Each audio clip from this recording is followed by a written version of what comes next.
श्री सद्गुरु साईनाथ की जय। श्री साई सच्चरित अध्याय 5। चांद पाटिल की बारात के साथ श्री साई बाबा का पुनः आगमन, अभिनंदन तथा श्री साई शब्दों से संबोधन, अन्य संतों से भेंट, वेशभूषा व नित्य कार्यक्रम, पादुकाओं की कथा, मुहिद्दीन के साथ कुश्ती, मुहिद्दीन का जीवन परिवर्तन, जल का तेल में रूपांतर, विद्या गुरु जौहर अली।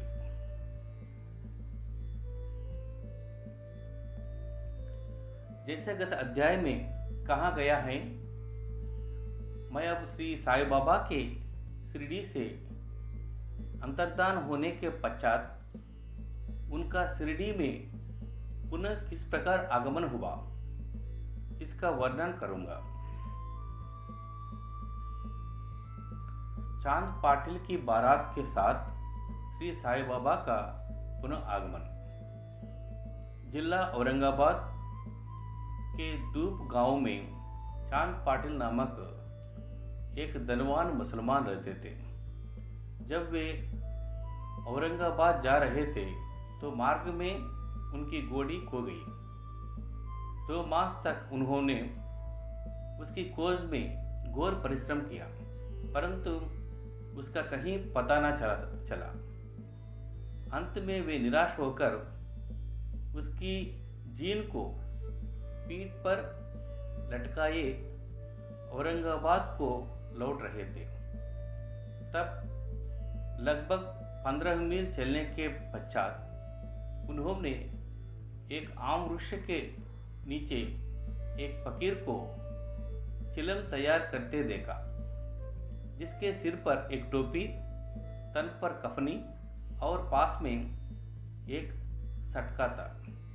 फकीर के बुलाने पर चांद पाटिल उनके पास पहुंचे। जीन देखते ही फकीर ने पूछा, ये जीन कैसी? चांद पाटिल ने निराश के स्वर में कहा, क्या कहूँ, मेरी एक घोड़ी थी, वो खो गई है और यह उसी की जीन है। फकीर बोले, थोड़ा नाले की ओर भी तो ढूंढो। चांद पाटिल नाले के समीप गए तो अपनी घोड़ी को वहां चरते देखकर उन्होंने महान आश्चर्य हुआ। उन्होंने सोचा कि फकीर कोई सामान्य व्यक्ति नहीं, वरन कोई उच्च कोटि का मानव दिखाई पड़ता है। घोड़ी को साथ लेकर जब वे फकीर के पास लौटकर आए, तब तक चिलम भरकर तैयार हो चुकी थी।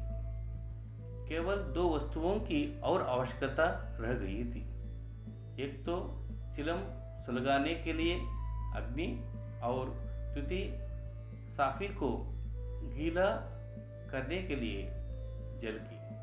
फकीर ने अपना चिमटा भूमि में घसेड़ कर ऊपर खींचा तो उसके साथ ही एक प्रज्वल अंगार बाहर निकला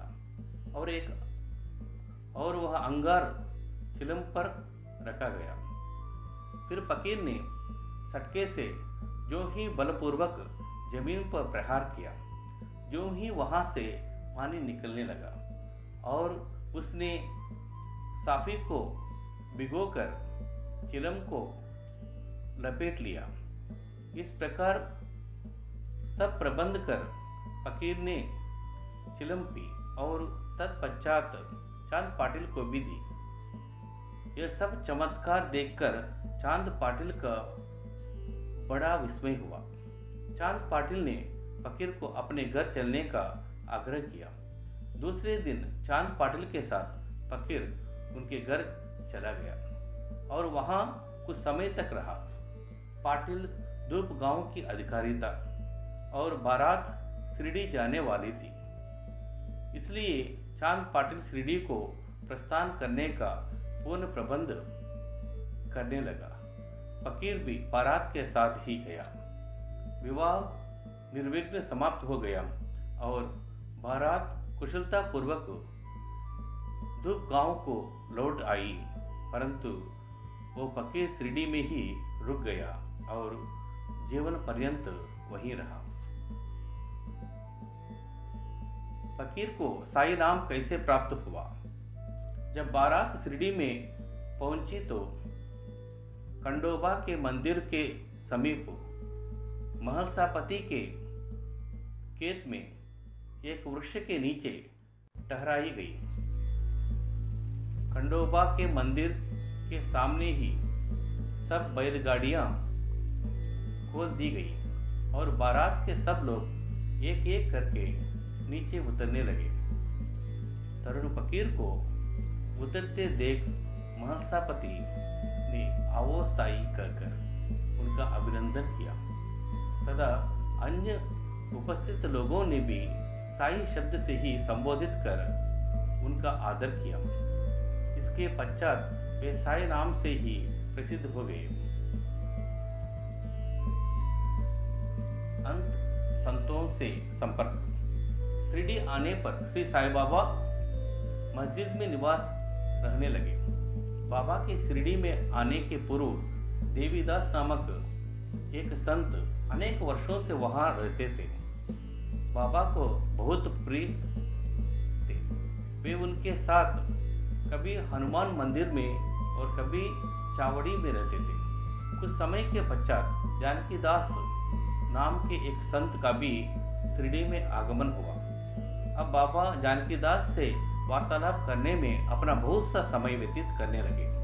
जानकीदास भी कभी कभी बाबा के स्थान पर चले आया करते थे और उड़तांबे के श्री गंगागिरी नामक एक परिवार वैश्या संत भी बहुधा बाबा के पास आया जाया करते थे। जब प्रथम बार उन्होंने श्री साई बाबा को बगीचा सिंचन के लिए पानी डोते देखा तो उन्हें बहुत अचंभा हुआ।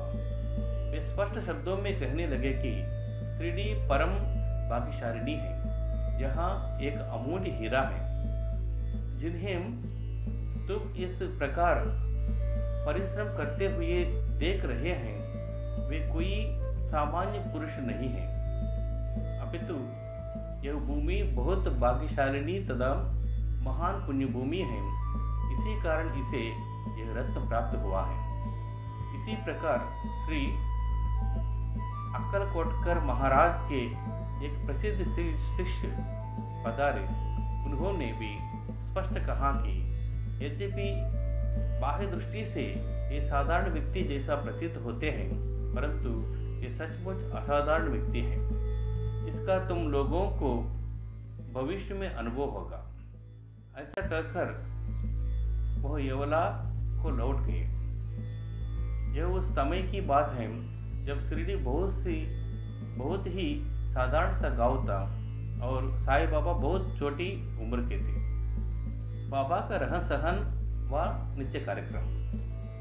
तरुण अवस्था में श्री साई बाबा ने अपने केश कभी भी नहीं कटाए और वे सदैव एक पहलवान की तरह रहते थे। जब वे राहत जाते तो वहां से वे गेंद, जाई और जूही के पौधे मोल ले आया करते थे। वे उन्हें स्वच्छ करके उत्तम भूमि खोद कर लगा देते और स्वयं सींचते थे। वामन तात्या नाम के एक भक्त इन्हें नित्य प्रति 2 मिट्टी के घड़े दिया करते थे। इन घड़ों द्वारा बाबा स्वयं ही पौधों में पानी डाला करते थे। वे स्वयं कुएं से पानी खींचते और संध्या समय घड़ों को नीम वृक्ष के नीचे रख देते थे। जैसे ही घड़े वहां रखते वैसे ही वे फूट जाया करते थे, क्योंकि वे बिना थपाए और कच्ची मिट्टी का बने रहते थे। दूसरे दिन तात्या उन्हें फिर 2 नए घड़े दे दिया करते थे।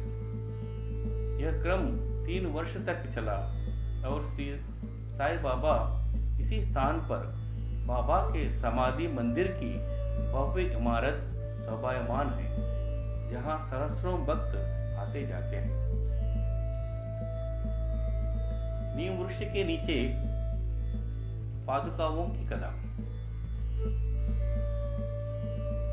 श्री अक्कलकोटकर महाराज के एक भक्त जिनका नाम भाई कृष्ण श्री अलीबाग करता, उनके चित्र का नित्य प्रतिपूजन किया करते थे। एक समय उन्होंने अक्कलकोटकर जाकर महाराज की पादुकाओं का दर्शन एवं पूजन करने का निश्चय किया, परंतु प्रस्थान करने के पूर्व अक्कलकोटकर महाराज ने स्वप्न में दर्शन देखकर उनसे कहा कि आजकल शिरडी ही मेरा विश्राम स्थल है और तुम वहीं जाकर मेरा पूजन करो। इसलिए बाई ने अपने कार्यक्रम में परिवर्तन कर शिरडी आकर श्री साईं बाबा की पूजा की। वे आनंद पूर्वक शिरडी में 6 माह रहे और इस स्वप्न की स्मृति स्वरूप उन्होंने पादुकाएं बनवाई। एक शुभ दिन देखकर नीम वृक्ष के नीचे वे पादुकाएं स्थापित कर दी गई। दादा केलकर तदाम उपासनी महाराज ने उनका यथाविधि स्थापना उत्सव संपन्न किया। एक दीक्षित ब्राह्मण पूजन के लिए नियुक्त कर दिया गया और प्रबंध का कार्य एक भक्त सगुण मेरू नायक को सौंप गया। कथा का पूर्ण विवरण। ठाणे के सेवानिवृत्ति मामलदार सीवी देव जो श्री साईं बाबा के एक परम भक्त थे, उन्होंने सगुण मेरू नायक और गोविंद कमलाकर दीक्षित से इस विषय में पूछताछ की। पादुकाओं का पूर्ण विवरण श्री साई लीला बाग में प्रकाशित हुआ। एक भक्त डॉक्टर रामराव कोठारे बाबा के दर्शनार्थ शिरडी आए। उनका कंपाउंडर और उसके एक मित्र भाई कृष्ण जी अलीबागकर भी उनके साथ में थे। कंपाउंडर और बाई की सगुण मेरू नायक तदाम जी के दीक्षित से घनिष्ठ दोस्ती हो गई।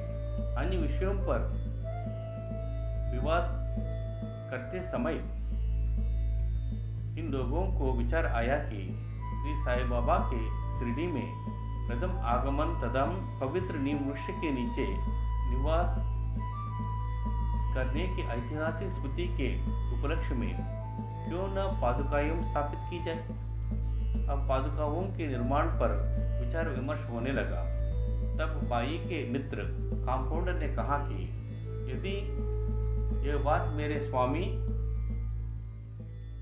कोठारी को विदित हो जाए तो वे इस कार्य के निमित्त अति सुंदर पादुकाएं बनवा देंगे। यह प्रस्ताव सबको मान्य हुआ और डॉक्टर कोठारे को इसकी सूचना दी गई। उन्होंने शिरडी आकर पादुकाओं की रूपरेखा बनाई तथा इस विषय में उपासनी महाराज से भी खंडोबा के मंदिर में भेंट की। उपासनी महाराज ने उसमें बहुत से सुधार किए और कमल फूलादि खींच दिए तथा नीचे लिखा श्लोक भी रचा जो नीम वृक्ष के महात्मा व बाबा की योग शक्ति का द्योतक था, जो इस प्रकार है। अर्थात मैं भगवान साईनाथ को नमन करता हूँ, जिसका सानिध्य पाकर नीम वृक्ष कटु तथा अप्रिय होते हुए भी अमृत वर्ष करता था। इसमें अनेक व्याधियों से मुक्ति देने के गुण होने के कारण इसे कल्पवृक्ष से भी श्रेष्ठ कहा गया। उपासनी महाराज का विचार सर्वमान्य हुआ और कार्य रूप में भी परिणत हुआ। पादुकाएं मुंबई में तैयार करवाई गई और कंपाउंडर के हाथ शिरडी भेज दी गई। बाबा की आज्ञानुसार उनकी स्थापना श्रवण की पूर्णिमा के दिन की गई। इस दिन प्रातःकाल 11 बजे जी के दीक्षित उन्हें अपने मस्तक पर धारण कर खंडोबा के मंदिर से बड़े समारोह और धूमधाम के साथ द्वारकामयी में आए। बाबा ने पादुकाएं स्पर्श कर कहा कि ये भगवान के श्री चरण हैं, इनकी नीम वृक्ष के नीचे स्थापना कर दो। इसके एक दिन पूर्व ही मुंबई के एक फारसी भक्त पास्ता सेठ ने 25 रुपये का मनी ऑर्डर भेजा। बाबा ने ये रुपये पादुकाओं की स्थापना के निमित्त दे दिया। स्थापना में कुल 100 रुपये हुए, जिनमें 75 रुपये चंदे द्वारा एकत्रित हुए। प्रथम 5 वर्ष तक डॉक्टर कोठारे दीपक के निमित्त 2 रुपये मासिक भेजते रहे। उन्होंने पादुकाओं के चारों ओर लगाने के लिए लोहे की चड्डे भी भेजी। स्टेशन से चड्डे ढोने और छप्पर बनाने का खर्च सगुण मेरू नायक ने दिया। आजकल जरबाड़ी पूजन करते हैं और सगुण मेरू नायक नैवेद्य अर्पण करते तथा संध्या को दीपक जलाते हैं। भाई कृष्ण जी पहले अक्कलकोटकर महाराज के शिष्य थे। अक्कलकोटकर जाते हुए वे पादुका स्थापन के शुभ अवसर पर शिरडी आए और दर्शन करने के पश्चात जब उन्होंने बाबा से अक्कलकोटकर प्रस्थान करने की आज्ञा मांगी, तब बाबा कहने लगे, अरे अक्कलकोटकर में क्या है, तुम वहाँ व्यर्थ क्यों जाते हो, वहाँ के महाराज तो यही हैं। ये सुनकर बाई ने अक्कलकोटकर जाने का विचार त्याग दिया। पादुकाएं स्थापित होने के पश्चात वे बहुधा शिरडी आया करते थे।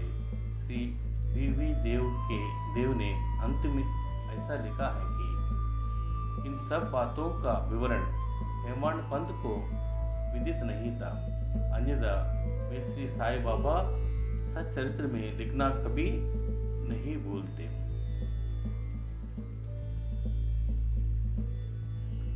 मोहिउद्दीन तंबोली के साथ कुश्ती और जीवन परिवर्तन।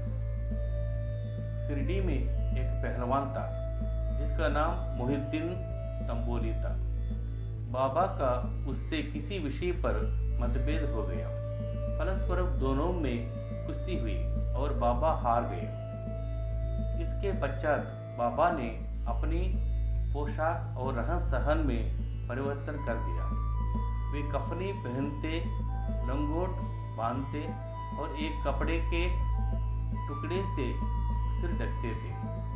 वे आसन तथा शयन के लिए एक टाट का टुकड़ा काम में लाते थे। इस प्रकार फटे पुराने चितड़े पहनकर वे बहुत संतुष्ट प्रतीत होते थे। वे सदैव यही कहा करते थे कि गरीबी अव्वल बादशाही, अमीर से लाख सवाई, गरीबों का अल्लाह भाई। गंगागीर को भी कुश्ती से बड़ा अनुराग था। एक समय जब वह कुश्ती लड़ रहा था, तब उसी प्रकार उसको भी त्याग की भावना जागृत हो गई। इसी उपयुक्त अवसर पर उसे देववाणी सुनाई दी, भगवान के साथ खेल में अपना शरीर लगा देना चाहिए। इस कारण वह संसार छोड़ आत्म अनुभूति की ओर झुक गया।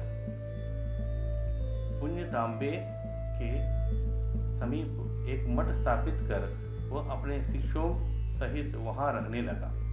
श्री साई बाबा लोगों से ना मिलते और ना वार्तालाप ही करते थे। जब कोई उनसे कुछ प्रश्न करता तो वे केवल उतना ही उत्तर देते थे। दिन के समय वे नीम वृक्ष के नीचे विराजमान रहते थे। कभी कभी वे गांव की मेन पर नाले के किनारे एक बबूला वृक्ष की छाया में भी बैठे रहते थे और संध्या को अपनी इच्छानुसार कहीं भी वायु सेवन को निकल जाया करते थे। नीम गांव में वे बहुधा बाला साहब डेंगले के गृह पर जाया करते थे। बाबा श्री बाला साहब को बहुत प्यार करते थे। उनके छोटे भाई जिसका नाम नाना साहब था, वे द्वितीय विवाह करने पर भी उनको कोई संतान ना थी। बाल साहब ने नाना साहब को श्री साईं बाबा के दर्शन शिरडी भेजा। कुछ समय पश्चात उनकी कृपा से नाना साहब के यहाँ एक पुत्र रत्न हुआ। इसी समय से बाबा के दर्शनार्थ लोगों का अधिक संख्या में आना प्रारंभ हो गया तथा उनकी कीर्ति भी दूर दूर तक फैलने लगी। अहमदनगर में भी उनकी अधिक प्रसिद्धि हो गई। तभी से नाना साहब चंदोरकर, केशव चिदंबर तथा अन्य कई भक्तों की शिरडी में आगमन होने लगा। बाबा दिन भर अपने भक्तों से फिरे रहते और रात्रि में जीर्ण शीर्ण मस्जिद में शयन करते थे। इस समय बाबा के पास कुल सामग्री चिलम, तंबाकू, एक टमरेल, एक लंबी कफनी, सिर के चारों ओर लपेटने का कपड़ा और एक सटका था जिसे वे सदा अपने पास रखते थे। सिर पर सफ़ेद कपड़े का टुकड़ा वे सदा इस प्रकार बांधते थे कि उसका एक चोर बाएं कान पर से पीठ पर गिरता हुआ ऐसा प्रतीत होता था, मानो बालों का जूड़ा हो। हफ्तों तक वे इन्हें स्वच्छ नहीं करते थे। पैर में कोई जूता या चप्पल भी नहीं पहनते थे। केवल एक टाट का टुकड़ा ही अधिकांश दिन में उनके आसन का काम देता था। वे एक कौपीन धारण करते और सर्दी से बचने के लिए दक्षिण मुख हो धूनी से तपते थे। वे धूनी में लकड़ी के टुकड़े डाला करते थे तथा अपना अहंकार, समस्त इच्छाएं और समस्त विचारों को उसमें आहुत दिया करते थे। वे अल्लाह मालिक का सदा जिह्न से उच्चारण किया करते थे। जिस मस्जिद में वे पधारे थे उसमें केवल 2 कमरों के बराबर लंबी जगह थी और यही सब भक्त उनके दर्शन करते थे। सन 1912 के पश्चात कुछ परिवर्तन हुआ। पुरानी मस्जिद का जीर्णोद्धार हो गया और उसमें एक फर्श भी बनाया गया। मस्जिद में निवास करने के पूर्व बाबा दीर्घकाल तक तकिया में रहे। वे पैरों में घुंघरू बांधकर प्रेम विह्वल होकर सुंदर नृत्य व गायन भी करते थे। जल का तेल में परिवर्तन। बाबा को प्रकाश से बड़ा अनुराग था। वे संध्या समय दुकानदारों से भिक्षा में तेल मांग लेते थे तथा दीपमालाओं से मस्जिद को सजाकर रात्रि भर दीपक जलाया करते थे। यह क्रम कुछ दिनों तक ठीक इसी प्रकार चलता रहा। अब बलिए तंग आ गए और उन्हें संगठित होकर निश्चय किया कि आज कोई उन्हें तेल भी भिक्षा ना दे। नित्य नियमानुसार जब बाबा तेल मांगने पहुंचे तो प्रत्येक स्थान पर उनका नकारात्मक उत्तर से स्वागत हुआ। किसी से कुछ कहे बिना बाबा मस्जिद में लौटे आए और सूखी बत्तियां दियों में डाल दी। बनिए तो बड़े उत्सुक होकर उन पर दृष्टि जमाए हुए थे।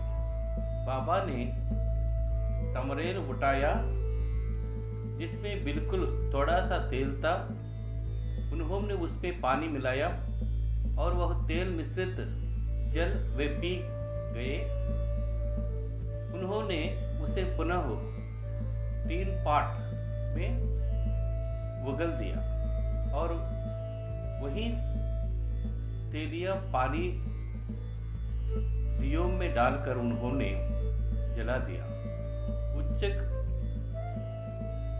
बनियों ने जब दीपकों को पूर्वरत रात्रि भर जलते देखकर तब उन्हें अपने कृत्य पर बड़ा दुख हुआ और उन्होंने बाबा से क्षमा याचना की। बाबा ने उन्हें क्षमा कर भविष्य में सत्य व्यवहार रखने के लिए सावधान किया। विद्या गुरु जौहर अली। उपयुक्त वर्णित कुश्ती के 5 वर्ष पश्चात जौहर अली नाम के एक फकीर अपने शिष्यों के साथ राहत आए। वे वीरभद्र मंदिर के समीप एक मकान में रहने लगे।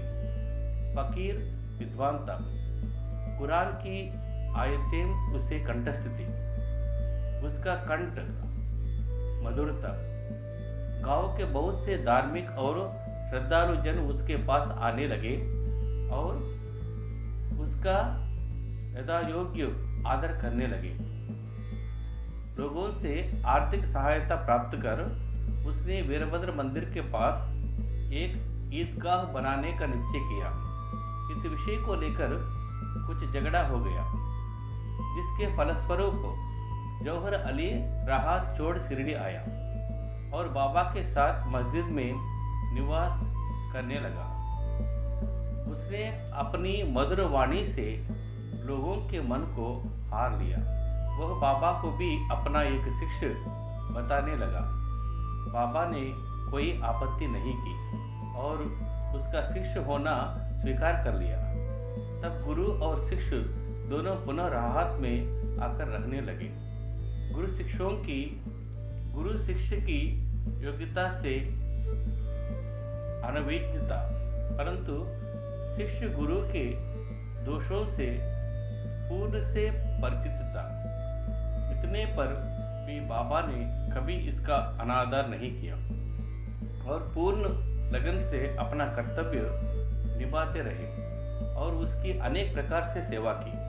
वे दोनों कभी कभी शिरडी भी आया करते थे, परंतु मुख्य निवास राहत में ही था। श्री बाबा के प्रेम भक्तों को उनका दूर राहत में रहना अच्छा नहीं लगता था, इसलिए वे सब मिलकर बाबा को शिरडी वापस लाने के लिए गए। इन लोगों की ईदगाह के समीप बाबा से भेंट हुई और उन्हें अपने आगमन का हेतु बतलाया। बाबा ने उन लोगों को समझाया कि फकीर बड़े क्रोधी और दुष्ट स्वभाव के व्यक्ति हैं। वे मुझे नहीं छोड़ेंगे। अच्छा हो कि फकीर के आने के पूर्व ही आप लौट जाए। इस प्रकार वार्तालाप हो ही रहा था। इतने में फकीर आए। इस प्रकार अपने शिष्य को वहां से ना जाने के खूब प्रयत्न करते देखकर वे बहुत ही क्रोध हुए। कुछ वाद विवाद के पश्चात स्थिति में परिवर्तन हो गया और अंत में यह निर्णय हुआ कि फकीर व शिष्य दोनों ही शिरडी में निवास करें और इसलिए वे शिरडी में आकर रहने लगे। कुछ दिनों के बाद देवीदास ने गुरु की परीक्षा की और उसमें कुछ कमी पाई। चांद पाटिल की बारात के साथ जब बाबा शिरडी आए और उससे 12 वर्ष पूर्व देवीदास लगभग 10 या 11 वर्ष की अवस्था में शिरडी आए और हनुमान मंदिर में रहते थे। देवीदास सुडौल सुनाधार आकृति तथा तीक्ष्ण बुद्धि के थे। वे त्याग की साक्षात मूर्ति तथा अगाध ज्ञानी थे। बहुत से सज्जन जैसे तात्या कोते, काशीनाथ व अन्य लोग उन्हें अपने गुरु सम्मान मानते हैं।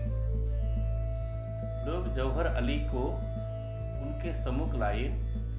विवाद में जौहर अली बुरी तरह पराजित हुआ और शिरडी छोड़ वैजापुर को भाग गया। वह अनेक वर्षों के पश्चात शिरडी आया और श्री साईं बाबा की चरण वंदना की। उसका यह भ्रम कि वो स्वयं गुरु था और श्री साईं बाबा उसके शिष्य अब दूर हो चुका था। श्री साईं बाबा उसे गुरु सम्मान ही आदर करते थे। उसका स्मरण कर उसे बहुत पश्चाताप हुआ। इस प्रकार श्री साईं बाबा ने अपने प्रत्यक्ष आचरण से आदर्श उपस्थित किया कि अहंकार से किसी प्रकार छुटकारा पाकर शिष्य के कर्तव्यों का पालन कर जिस प्रकार आत्मानुभव की ओर अग्रसर होना चाहिए। ऊपर वर्णित कथा महलसापति के कथानुसार था। अगले अध्याय में रामनवमी का त्योहार, मस्जिद की पहली हालत एवं पाश्चात उसके जीर्णोद्धार इत्यादि का वर्णन होगा। सद्गुरु साईनाथ की जय। श्री सद्गुरु साईनाथ अर्पणमस्तु। शुभम भवतु।